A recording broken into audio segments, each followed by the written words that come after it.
un immense plaisir que je prends la parole au nom de la population pour vous souhaiter la bienvenue. Je voudrais commencer par vous remercier, Monsieur le maire de la commune de Mbao, de votre présence qui témoigne votre intérêt pour tout ce qui touche à la santé de la population. En effet, nous allons procéder à l'inauguration du nouveau poste de santé équipé par la mairie de la commune de Mbao. Une vieille doléance des populations ainsi satisfaites. Nous remercions le maire de la commune de Mbao, M. Abdoulaye Pouy, qui a mis à notre disposition cette structure sanitaire bien équipée et accessible à toute la population. Ce poste de santé que nous allons inaugurer devra permettre d'assurer une meilleure prise en charge des problèmes de santé de la population. C'est pourquoi j'invite les autorités sanitaires à tout mettre en œuvre pour que l'entretien et la maintenance des locaux et des équipements soient assurés en permanence. Je ne saurais terminer sans remercier toutes les autorités étatiques pour leur appui à cette structure. Au nom de la population, je renouvelle toute ma gratitude à la commune de Mbao, le maire Abdoulaye Pouy et au gouvernement et souhaite longue vie à notre coopération si exemplaire. amuñu lu ko gën parce que tey lii dañ ko yàgg bëgg yàlla def ko ci ayu monsieur le maire ci lañ ko am vraiment dañ koy sant di ko gërëm di ko ñaanal yàlla monsieur le maire nag tey damaa bëgg Macky Sall laa bëggoon mu toog fii ñu wax ko yow yaay kan parce que musuma gis maire bi nga xam ne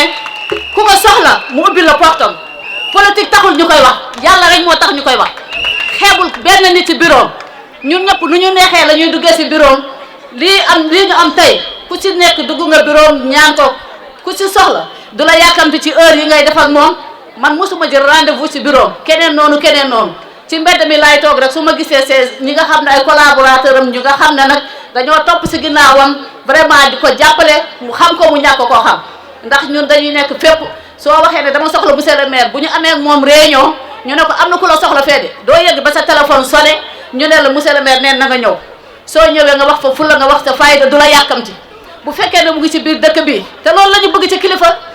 waaw dafa nekk ki nga xam ne dafa am yëg-yëg ci doomu aadama yi dafa am yëg-yëg ku ko waxoo li nga xam ne dafa am dégg nga li ci des nag yàlla moo mun a àggale lépp mais vraiment du ko fi yàlla tegee ba léegi ñu ngi rafetlu liggéeyam di ko ñaanal yàlla nag di waxtaan nag bëgg-bëgg yi des na lool des na macha allah mais xeebuñu lim ñu defal ndax ku dee santé rek ne lépp nit mënul def leneen te amul santé vraiment santé bi ñu njëkk a indil fii ñu ngi ñaan yàlla suñu yeneen besoins yi ñu soxla mu ñëwaat fi di ñu ko inaugurer di ko inaugurer ba ñëpp ñu mat ngeen may ma tuuti rek ngeen baal ma xam naa minutes yi bëriwul mais il faut ma waxaat tamit suñu jigéen ñi poste de santé bi dañ ko def pour ñëpp képp ki nga xam ne da nga nekk jigéenu wérul war nga jege poste de santé bi képp koo xam ne da nga yor ay doom war nga toppatoo vaccination yi képp ki nga xam ne da nga nekk ci ménopause da nga war a di jege ces districts ñu ñëw di la nemmeeku ndax ñëpp xam nañu ne ménopause du feebar mais day travailler jigéen bi ba nga xam ne day yaakaar sax dafa am ay def-def yu ñu ko def fekkee ménopause la or que boo jógee sa sage-femme dana la expliquer ba nga dund sa ménopause ba mu jeex waaw te doo ci am benn problème ñuy ñaan nag monsieur le maire wolof Njaay nee na kiy raam di la jox loxo bu jógee taxaw daw ak yow donc ñu ngi lay ñaan monsieur le maire ñun fi ñu dëkk yow rek yaa ñu gersu da ngay jël oto jaar fii ñu ne ndax fii nit dëkk na fi tey nag defe naa ne xam nga ne fii am na ñu fi dëkk am na sax ñoo xam ne ñëw ñu fi tey donc dañu lay ñaan suñu télé bi rek xam naa mu ngi ci sa xel fàttewuloo ko nga jox ci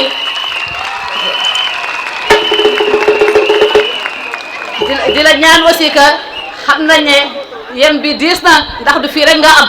ñu ngi soxla marché monsieur le maire ñu ngi soxla école primaire di yokk ci li nga xam ne daal defar nga ko ba pare di la ñaanal yàlla waaw loolu rek lañu amoon li ñuy wax di la gërëm di la sant. Mot en wolof effectivement on peut pas quitter nos mamans nos grands-mères aussi sans quand même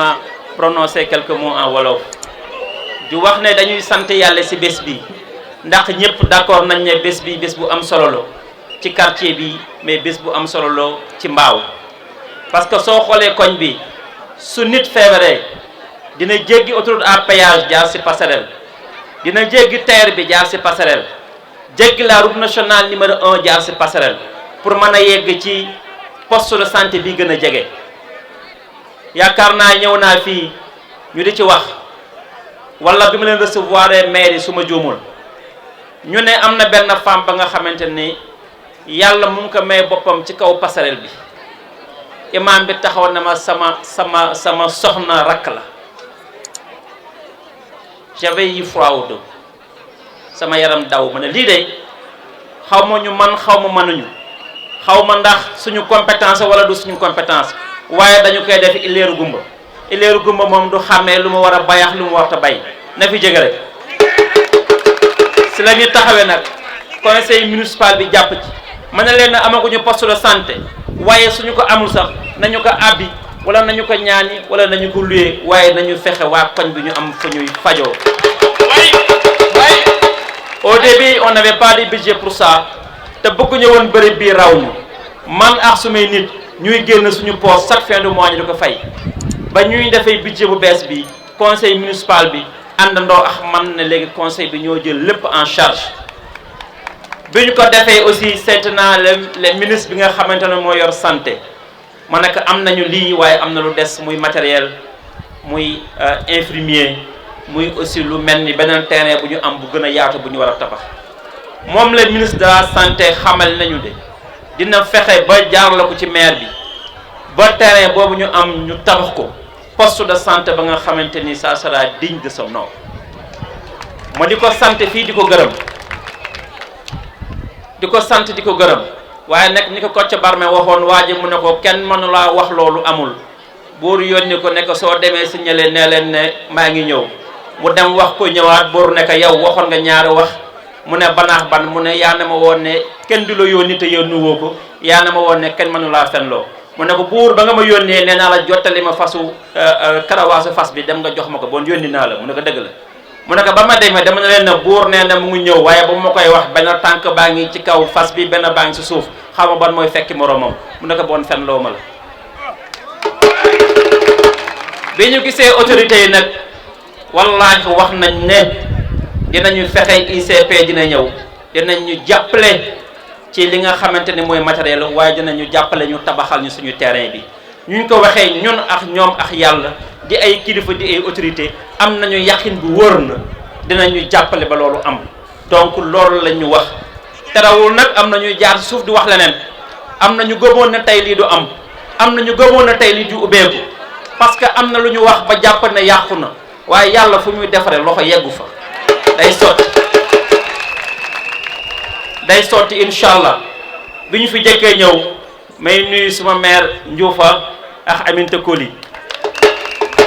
ñu ne ma ñu lenn kese la ñu bëgg mooy bu ñu amee ñaari lamp sax ñu koy tiitaroo waa koñ bi xam ne maire defal na fi ñaari lamp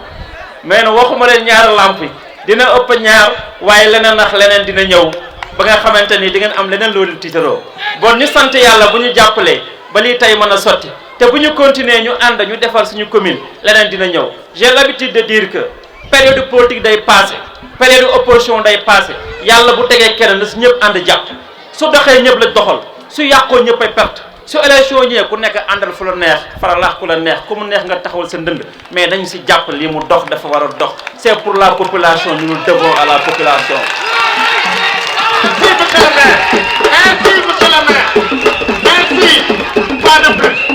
si siège boobu du ma terminer te remercier wu ma suma ay xarit muy délégué de quartier Ndoye ak délégué de quartier Diédhiou ñu ànd ak seen frère le délégué de quartier Mamadou Cissé mu teg leen ci yoon ñu taxaw ñu fekk sama ñëw nañu sama bureau lu bari mosuma xam seen soxla waaye soxla yu koñ bii xam naa lépp tey jii soo ma waxul dara lii le président des jeunes wax lii jigéen ñi wax bi ñu taxawee fii ñoom sama bureau lu ñu ma wax samay nopp booy na si problème mu koñ bi jàppale na lu ñu si defagul dañ ko mënagul waaye dara umpuñu si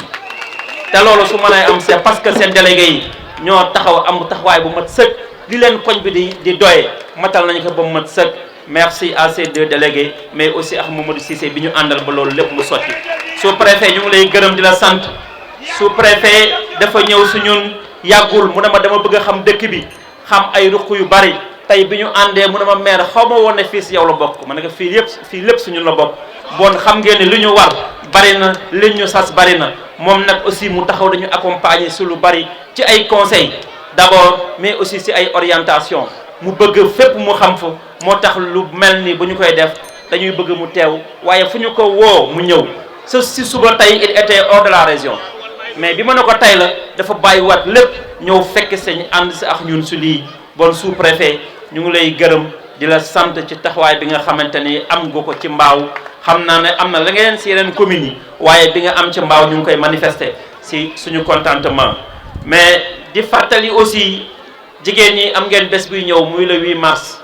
muy bés ba nga xamante ni ñun ñëpp ñoo koy bokk incha allah ñu bëgg daal bés ba ngeen àndaat soxna Mariama Faye male ak Ndeye Khady Ndiaye ak ñoom soxna Amsatou Diall Fatou Meng Fatou si Meng madame Meng mu ngi nëlay ak ñoom maire Ndioufa ngeen ànd ba bés ba bu ku nekkee ci ruxam di def 8 mars du neex du xumba te dañu bëgg mu xumbu neex lool ñun ñëpp ñu jaxasoo jàpp benn bés ñëpp daje fa ñu def comme nañ ko daan defee suñu 8 mars ba nga xamante ni dina nekk 8 mars bu ñu kii ma di leen nag dénk nag ku ñu leen di indil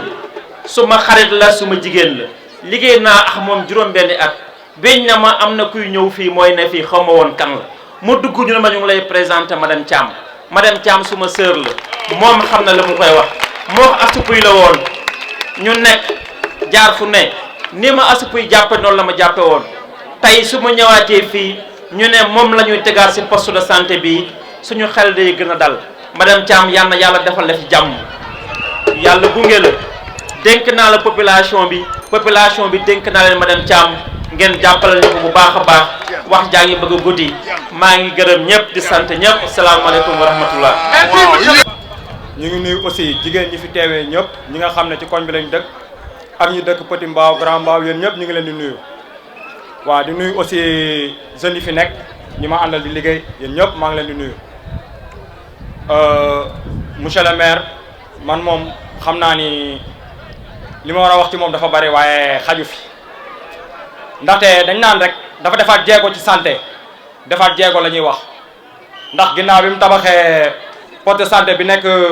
Kër Mbay Fall Tali Karo yàlla def na mu jëloon ay agent de santé yóbbu leen ba Italie formé leen waaw loolu def na ko mu retourné defal ñu poste de santé bi nekk na li nga xam ne mun naa ne fii ak ñeenti at ci ginnaaw daan na ma ko wax daan naa toog bureau mu ne ma fàttewu ma leen jéggi APS sama xel mu ngi ci yéen bu baax a baax te mi ngi koy def ndaxte ku dugg ci koñ bi guddi gis ne koñ bi nu mu leeree naññ macha allah poto lampe yi koñ bi leer na naññ macha allah chaque fois bu ñu gisantee loolu la may wax fàttewu ma leen poste de santé bi incha allah li ma mën ak lu ma mënul yëpp dinaa ko def ba mu taxaw te tey yàlla def na ko.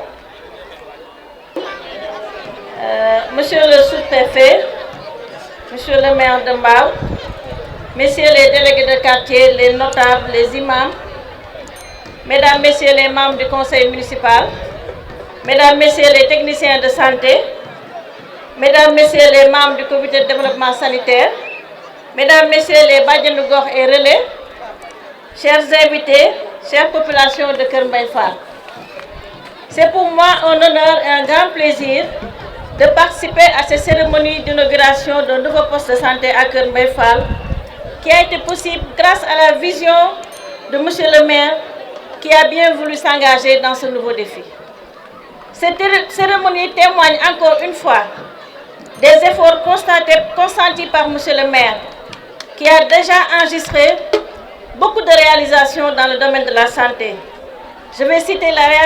réhabilitation de la maternité du poste de santé de Petit Mbao. Je veux citer la formation des techniciens de santé jusqu'en Italie. Je veux citer l'appui à la motivation des agents de santé communautaires et le développement du partenariat entre autres. Monsieur le maire a compris les attributs liés à la décentralisation.